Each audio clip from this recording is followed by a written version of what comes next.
Contes uli. Ano ang matatagpuan doon sa Bangi na tourist spot? Doon sa Bangi na makikita? Ha? Centinela. Ano pa? Yung umiikot. Ano yung kilala ngayon sa Bangi na umiikot sa taas, gumagano-ganon? Walang electric fan. Yung windmill. Oo nga, parang electric fan pala yun, ano? Oo. Windmill, doon sa Bangi. Ano naman ang makikita doon sa Paway? Sa Paway, ano yung makikita doon? Mga tourist destination doon. Simbahan, Paway Church, ano pa?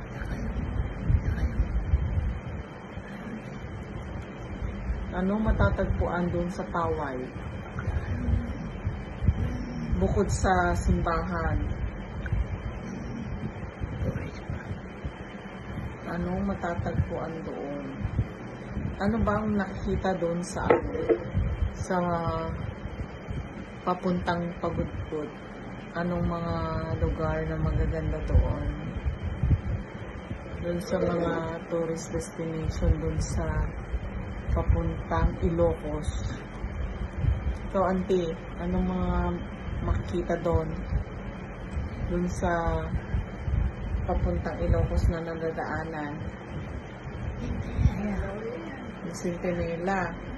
O tapos, sa Bigan, anong mabibili doon sa Bigan?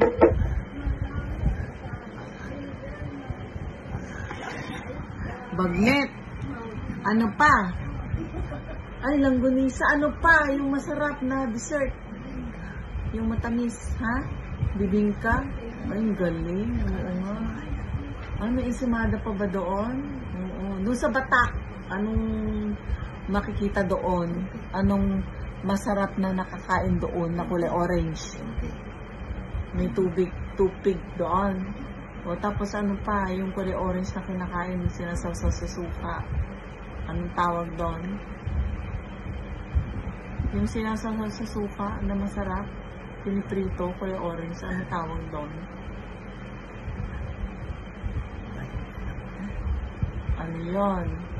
Ang tawag doon, empanada. Diba?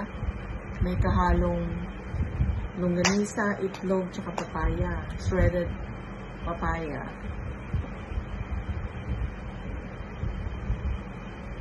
Ano ang makikita sa Bigan? Pag mamamasyal ka sa Bigan, ano yung makikita doon? Anong meron?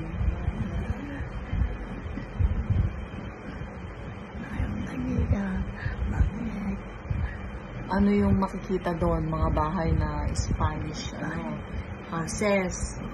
Oo, yun ang maganda. Ano pa? Ano yung sinasakyan doon ng mga tao? Kalesa. Ay, ang galing ni nanay.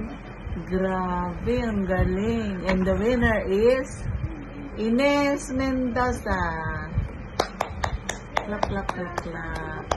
Clap, clap, clap ka na, clap. And the winner is, taas ang kamay, Ines Mendoza. Yay!